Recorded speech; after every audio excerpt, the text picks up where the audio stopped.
नमस्कार भाई लोग, कैसे हैं आप लोग। तो आज के इस वीडियो में एक बार फिर से मैं आपका बहुत ही ज़्यादा स्वागत करता हूं आपके ही अपने चैनल टेक्निकल ट्रेडर में।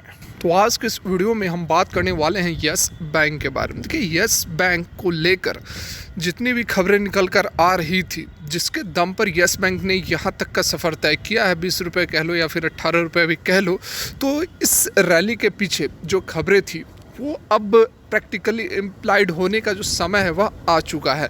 यहाँ पर देखिए, फर्स्ट वीक ऑफ जनवरी बताया जा रहा था कि जनवरी के पहले सप्ताह में आपको देखने को मिल जाएगी। इसके पीछे जो बड़ी खबरें थी वह एक तो MSCI इंडिया इंडेक्स थी और दूसरी थी लार्ज कैप में शामिल होने की।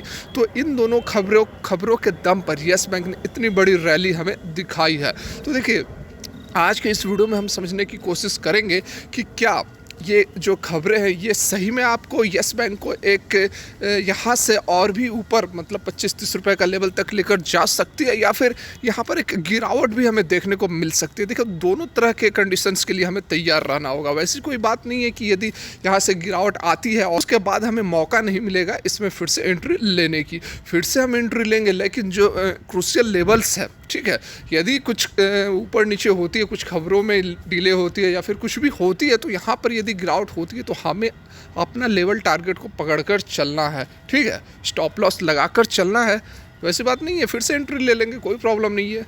तो इस वीडियो में सारा कुछ हम समझने वाले हैं कि यस बैंक का जो टारगेट जो चाल है आने वाले सप्ताह में इन खबरों को लेकर किस तरह की रहने वाली है। रिक्वेस्ट एक ही रहेगी, वीडियो अच्छी लगे लाइक ज़रूर करें, चैनल को सब्सक्राइब करें, बेल आइकन को भी हिट करें। तो चलिए सीधे मुद्दे पर चलते हैं।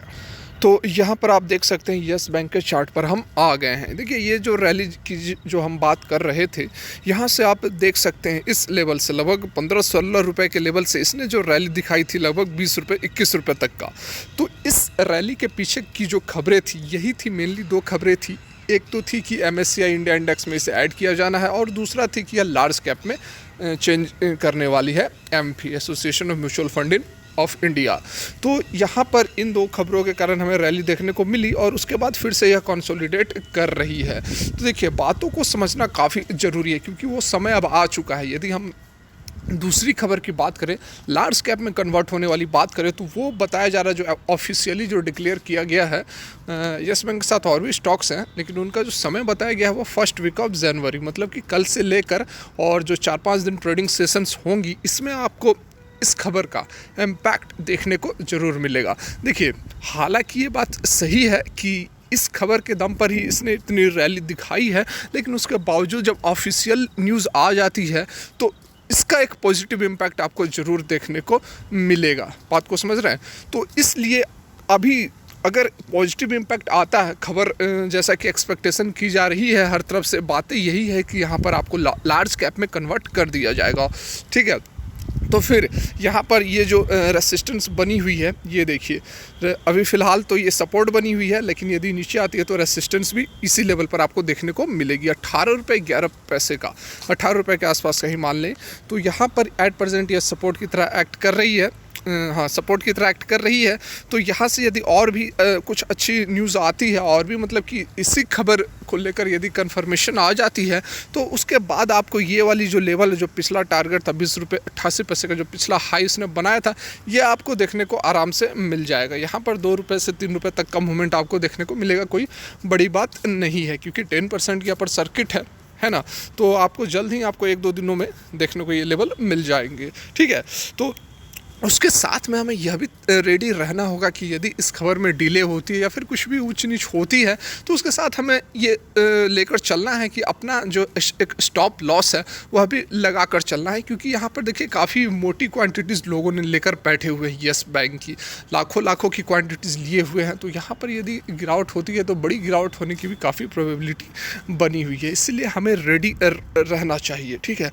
तो देखिए, सबसे पहले तो यदि गिरावट होती है तो ये वाली जो लेवल है आप देख रहे हैं ना, 17 रुपये के आसपास का, इस लेवल पर काफ़ी कुछ डिपेंड करेगा, क्योंकि ये लेवल काफ़ी स्ट्रॉन्ग है। रेसिस्टेंस अभी तो ऊपर है तो अभी सपोर्ट की तरह एक्ट करेगी। रेसिस्टेंस और सपोर्ट का लेवल एक ही होती है, यदि ऊपर होती है तो वो सपोर्ट की तरह एक्ट करती है, यदि प्राइस नीचे होती है तो वो रेसिस्टेंस की तरह एक्ट करती है। इसमें कन्फ्यूज़ नहीं होना, यदि मैं सपोर्ट रेसिस्टेंस में कुछ आगे पीछे बोल भी दूँ तो आप समझ लें, ठीक है। तो यहाँ पर देखिए, जो 17 रुपये का लेवल है, ये फ़िलहाल अभी नहीं, अभी तो ये 18 रुपये पर ट्रेड कर रही है, क्योंकि यहाँ पर आप देख सकते हैं इस रेंज में लगभग ये कब की है, 7वें महीने की, हाँ 7वें महीने की एफपीओ के समय की है। तो यहाँ पर ये फ़िलहाल अभी रुका हुआ है, लेकिन यदि नीचे की ओर गिरावट होती है तो 17 रुपये का लेवल जो है वह काफ़ी स्ट्रॉन्ग सपोर्ट की तरह एक्ट करने वाला है। और यहाँ से यदि गिरावट होती है तो आपको एक स्टॉप लॉस यहाँ पर लगाकर चलना चाहिए, ठीक है। यहाँ से फिर चलेंगे, स्टॉप लॉस लगा देंगे, यदि स्टॉप लॉस हिट होती है हम एग्जिट हो जाएंगे। उसके बाद फिर जब नीचे आती और भी यहाँ पर यदि गिरावट होती है तो फिर से हम एंट्री ले लेंगे, उसके लिए कोई हमें चिंता नहीं करनी है। मैं आपको बताऊंगा कि किस लेवल पर आप एंट्री ले सकते हैं, लेकिन वो तो अभी आपको 3-4 दिन के बाद। यदि हम बात करें MSCI इंडिया इंडेक्स में ऐड होने की, तो देखिए इसकी जो खबरें हैं वो वैसी बताई जा रही है कि 30 नवंबर के बाद से इम्प्लीमेंट कर दिया जाएगा। तो 30 नवंबर तो डेट पार हो चुकी है, तो इसका अभी कंफर्मेशन कब से इसको इंक्लूड किया जा रहा है वैसी डेट अभी नहीं आई है।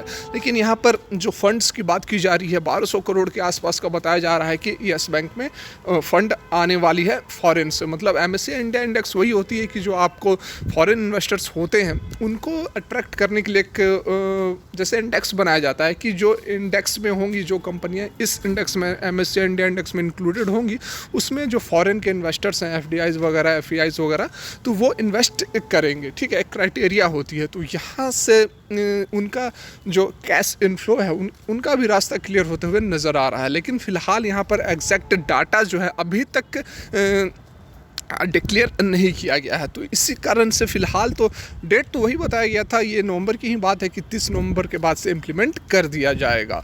यही दो खबरें हैं जिसके दम पर येस बैंक ने इतनी शानदार रैली दिखाई है। यदि इन दो खबरों में कुछ डिले वगैरह होती है तो फिर यहाँ पर करेक्शन भी हो सकती है, कोई बहुत बड़ी बात नहीं है, ठीक है। तो इसीलिए मैंने आप लोग को लेवल्स भी बता दिए हैं, ठीक। अब थोड़ा बहुत यहाँ पर हम और भी कुछ देख लेते हैं।